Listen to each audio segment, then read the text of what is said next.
Hello दोस्तों, कैसे हैं आप सब।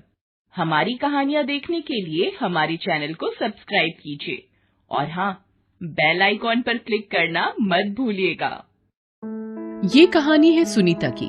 सुनीता 6 साल की एक अपाहिज लड़की है। उसकी माँ कमला दूसरों के घरों में झाड़ू पोछे का काम किया करती थी। सुनीता के पिताजी बनवारी लाल एक नंबर के शराबी हैं। पूरा दिन शराब के नशे में टुन्न रहते हैं। काम धंधा तो उनसे कुछ होता नहीं है और अगर उनकी पत्नी शराब पीने के लिए टोक दे तो उसे ही भला बुरा कहते हैं और बेल्ट निकाल कर उसकी पिटाई करना शुरू कर देते हैं। शाम का समय है। बनवारी लाल अपने घर की चौखट पर बैठकर शराब पी रहा है। सुनीता सब्जी काट रही है। तभी उसकी माँ कमला बाहर से आती है। किसके साथ मुंह काला कर रही थी तू? इतनी देर क्यों लग गई तुझे? अरे कुछ करते धरते तो हो नहीं, कम से कम मुंह से तो अच्छा बोला करो।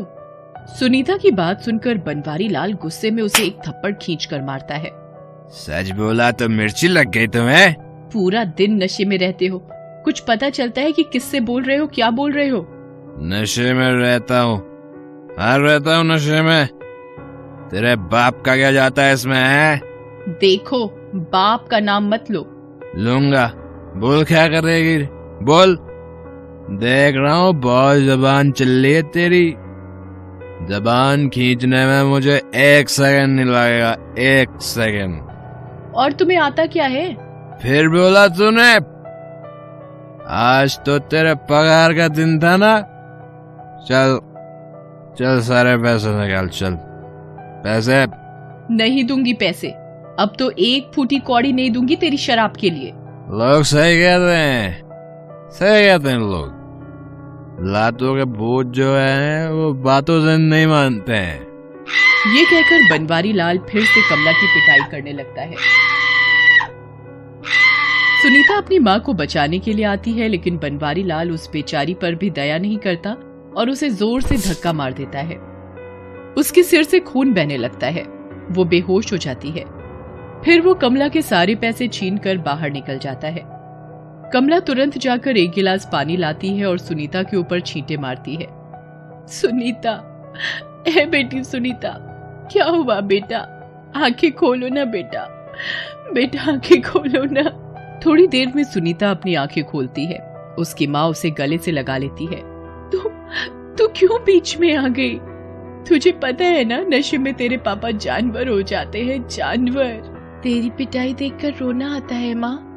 धीरे धीरे कैलेंडर पर सिर्फ डेट बदल रहे थे, लेकिन बनवारी लाल के अत्याचार की कहानी जस की तस थी। अब सुनीता 17 साल की हो गई थी। उम्र बढ़ने के साथ कमला थोड़ा बीमार रहती, लेकिन अगर वो कमाती नहीं तो बनवारी लाल की शराब कैसे आती।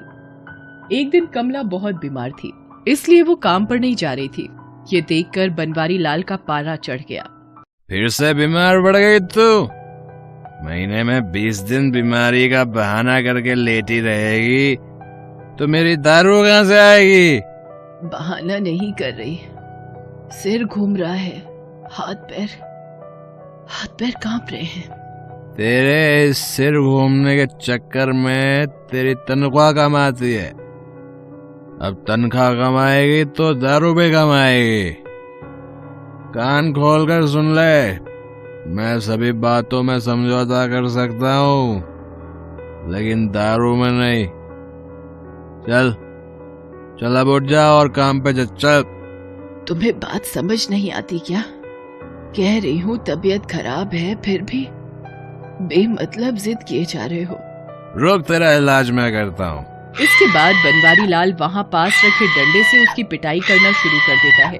सुनीता ये देखकर उसे बचाने आती है। बाबा, माँ को मत मारो ना, उनकी तबीयत सच में ठीक नहीं है। आप शराब पीना छोड़ क्यों नहीं देते हैं? लो, अब तेरे भी पंख निकल गए। रुक, तुझे भी बताता हूँ, रुक। बनवारी लाल ने अपनी अपाहिज बेटी को भी नहीं बख्शा, उसकी भी पिटाई कर दी। उसी शाम की बात है। बनवारी लाल शराब के नशे में बिल्कुल टल्ली होकर चारपाई पर पड़ा था। तभी उसके दरवाजे पर दिवाकर नाम का आदमी उसे पुकारता है। बनवारी लाल, अरे ओ बनवारी लाल। बनवारी लाल तो नशे में धुत था। उसे क्या मतलब कि कौन उसे पुकार रहा है और कौन नहीं। सुनीता दरवाजे पर आई। दरवाजे पर सुनीता को देखकर दिवाकर उसे घूरने लगा। जी बाबा तो सोए हुए हैं। आप कौन हैं? उनसे कुछ काम था क्या? काम?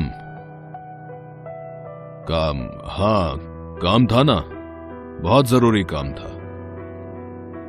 जब वो जागे तो कह देना कि दिवाकर आए थे। दिवाकर? अरे तू बहुत छोटी थी, तभी मैंने गांव छोड़ दिया था, इसलिए तू मुझे नहीं पहचानती।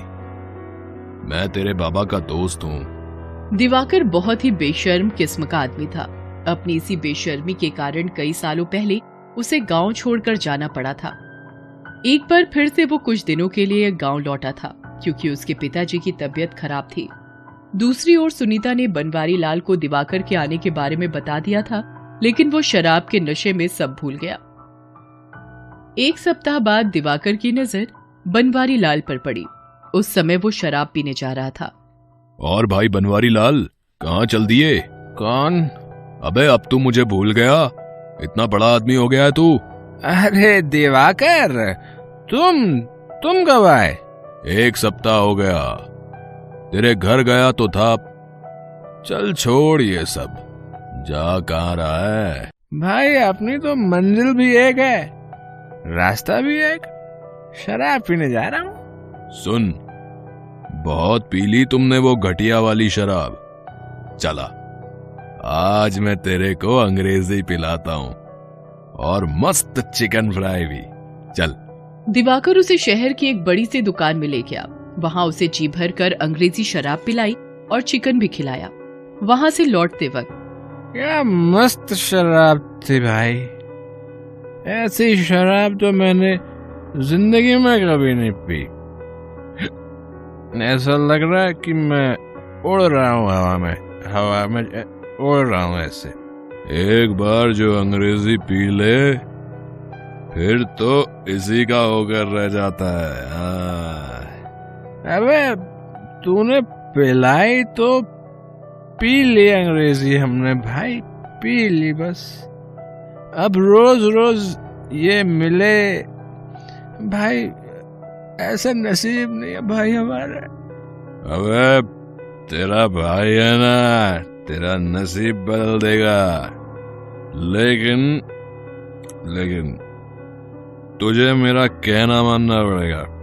बोलना, तेरे लिए तो जान हाजिर है। सुन, तू अपनी बेटी सुनीता को मुझे दे दे। इसके बदले में मैं तुझे 3 लाख रुपए दूंगा। 3 लाख? लेकिन तू उसका करेगा क्या भाई? तू क्या करेगा? तू आम खाने से मतलब रख, गुठलियां गिनेगा तो देसी ही पीता रह जाएगा। बनवारी लाल ने अपनी बेटी सुनीता का सौदा अपनी शराब की बोतल के लिए कर दिया। जिस बाप की जिम्मेदारी बेटी की सुरक्षा होती है, उसी बाप ने अपनी बेटी के तिल तिल कर मरने का इंतजाम कर दिया। अगले दिन उसने बनवारी लाल को पूरे 3 लाख रुपए दे दिए और शाम को एक आदमी के साथ सुनीता को लेने उसके घर धमक गया। दिवाकर जबरदस्ती सुनीता का हाथ खींचकर उसे ले जाने लगा। माँ मुझे बचा लो माँ। छोड़ मेरी बेटी का हाथ, बेशर्म छोड़, ये तेरे साथ कहीं नहीं जाएगी। ऐसे कैसे नहीं जाएगी? पूरे 3 लाख रुपए दिए हैं तेरी बेटी के, इसके बाप ने इसे बेच दिया है। ये कोई जानवर है या कोई सामान जो बेच दिया? चल भाग यहाँ से, नहीं तो मुंह तोड़ दूंगी मैं तेरा। उसने दिवाकर को मारने के लिए हाथ उठाया ही था कि बनवारी लाल ने उसका हाथ पकड़ लिया। अरे क्या करेगी इस लंगड़ी का? ये बोझ ही तो है हम पर। अगर कोई इसकी कीमत दे रहा है तो क्या बुरा है? बोझ ये नहीं, तुम हो। मैं हूँ बोझ? मैं? रुक, अभी तुझे बताता हूँ, रुक जा। आज मार मार कर मुझे लहूलुहान कर दे, पैर हाथ तोड़ दे या जान ले ले, लेकिन जब तक सांस चलेगी मैं अपनी बेटी को कहीं नहीं जाने दूंगी। बनवारी लाल कमला को तब तक मारता रहा जब तक कि वो बेहोश ना हो गई। उसके बाद दिवाकर सुनीता को एक कार में बिठाकर शहर ले गया। वहां उसने एक आदमी से सुनीता के साथ रात बिताने के बदले में पैसे लिए और उसे कमरे में भेज दिया। मुझे छोड़ दीजिए, मुझे जाने दीजिए। तुझे छोड़ने के लिए मैंने 25,000 नहीं खर्च किए हैं। चल अब नाटक बंद कर और मुझे खुश कर। उसके बाद वो आदमी सुनीता के साथ जबरदस्ती करने लगा, लेकिन सुनीता ने उसके हाथों को अपने दांत से काट लिया। वो चीखता हुआ बाहर आया। क्यों बे दिवाकर, रोकड़ा तो पूरा ले लिया, लेकिन बदले में ये नखरा करने वाली लड़की दे दी। क्या हुआ? वो तो हाथ ही लगाने नहीं दे रही। नहीं है ना सेठ? नहीं हो या पुरानी, मुझे उससे मतलब नहीं है। मैंने पैसे दिए हैं तो मजा भी तो चाहिए। रुकिए सेठ, मैं अभी उसका इलाज करता हूँ। उसके बाद दिवाकर कमरे के अंदर गया और ए लड़की, कान खोल कर सुन ले। तेरे बाप को पूरे 3 लाख दिए हैं तेरे बदले, इसलिए नाटक बंद कर और ग्राहकों को खुश कर, नहीं तो ये जो तेरी एक टांग बची है ना, वो भी नहीं रहेगी। ये धमकी देकर वो बाहर निकल आया। वो आदमी फिर से अंदर गया और सुनीता के साथ जबरदस्ती करने लगा।